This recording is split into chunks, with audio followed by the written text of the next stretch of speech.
Okay, so the way the yoke works is that you've got a piece on the inside and a piece on the back. And it's all enclosed, and it gives a bit more stability to the shirt, makes it a lot more structured. So if you wanted to, you could have your contrasting fabric up here. And again, if you go for a contrasting fabric inside, you could put a contrasting piece there as well. So I'm going to stick with what I've got. So the way to insert your yoke is to place one piece that way and one piece on the good side like this.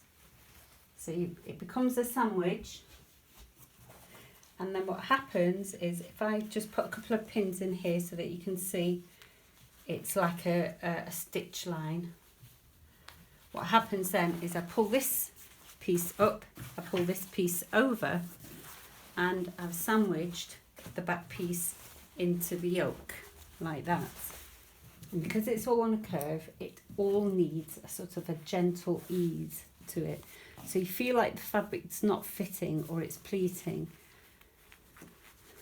Can you see how it's all sort of rippled up? The same will happen on this side as well. So it all ripples up, all the pieces match though. So you want to make sure that everything lines up, these two ends line up, because that's where we want them to meet, and just gently sew through that. So we're working on a 5/8 with seam allowance.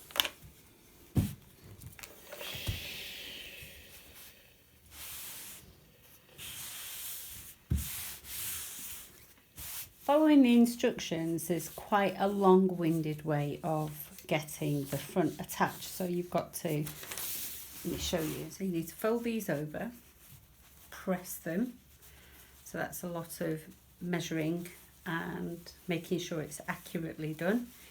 Then baste one front panel, so grab the front panel like that,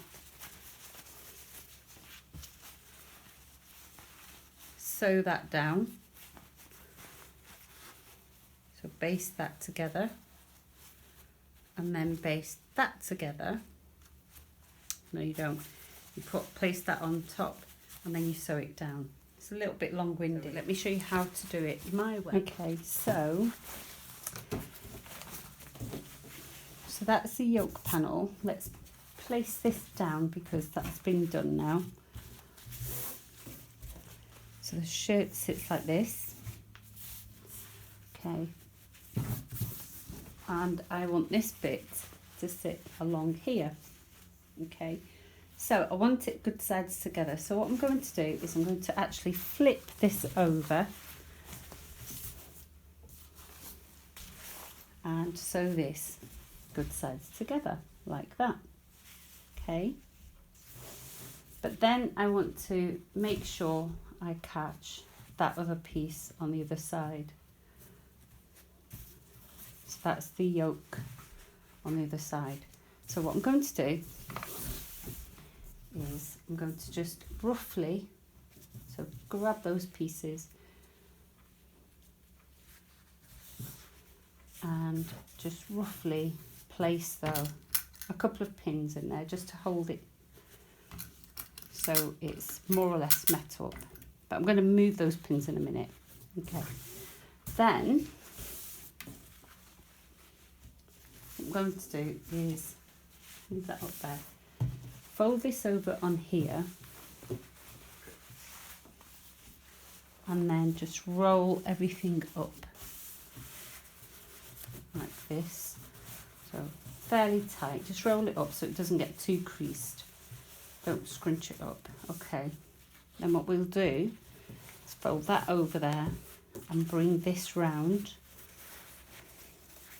so the other side of the yoke comes round like that, and then replace all the pins and match everything up. There you go. So rolled the whole of the shirt up into that yoke. If I stitch along there now, and then I just pull the shirt out and it's done.